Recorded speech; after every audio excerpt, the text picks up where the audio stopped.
I think that we wouldn't be a team as we are today.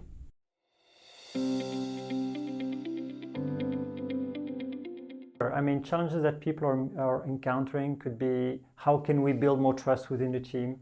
How can we have a more straightforward and at the same time inclusive communication among us? How can we perhaps move from a more operational focus to a more strategic one?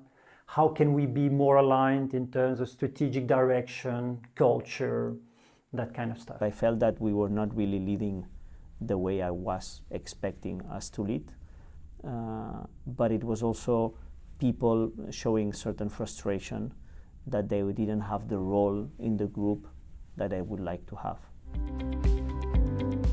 Yeah, there are different activities.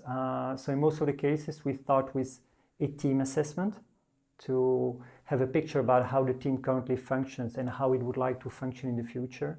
We also do a lot of individual interviews with the different team members. And then we have extensive workshops that could last, from 1 to a few days, where people come together, and we do that at key different moments across the program. And in between these extensive sessions, we have shorter sessions that could also happen by video conference, for example. And that's mainly to build team capabilities. What sometimes happens is that the team also wants to grow individually. So we add components that help them to grow as individual leaders. And a little bit similarly, there are then individual assessment tools that we use. There will be individual coaching sessions. So only the individual leaders and the coach then, will meet, not with the broader setting. And also, for example, peer-to-peer mentoring or team learning sessions. Our team is spread across Europe, so there are people in Switzerland, in France, in Spain, and so forth. So it's not easy to work together in that circumstance. So it created proximity, and in this way we are more capable of calling each other, discussing about other things than just work.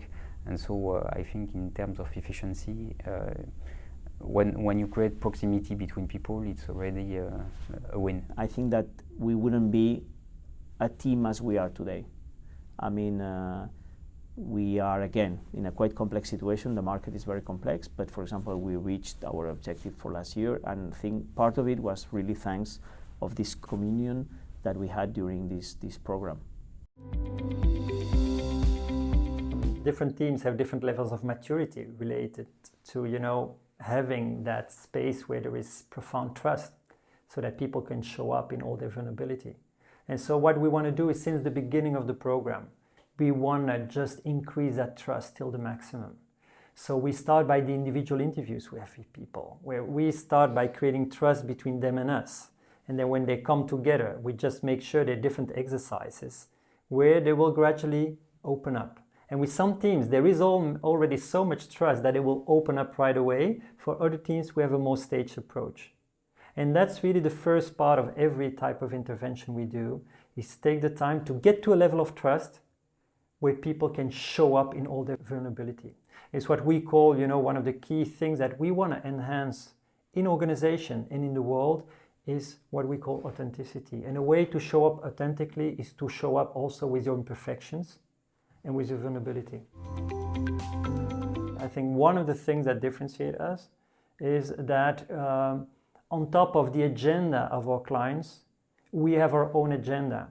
It's to create a better world by increasing humanity, authenticity, and inclusion within the teams we just support. So we see where we are weak, where we are strong, and we don't need to work, and where we are weak and on which we need to work. So it's in this regard, it was very helpful. I think that each one now knows himself much better. So for me, this is the basis, because before you set up a relation or interaction with someone else, first you need to know yourself. So we would have missed that for sure. People were super happy to do it.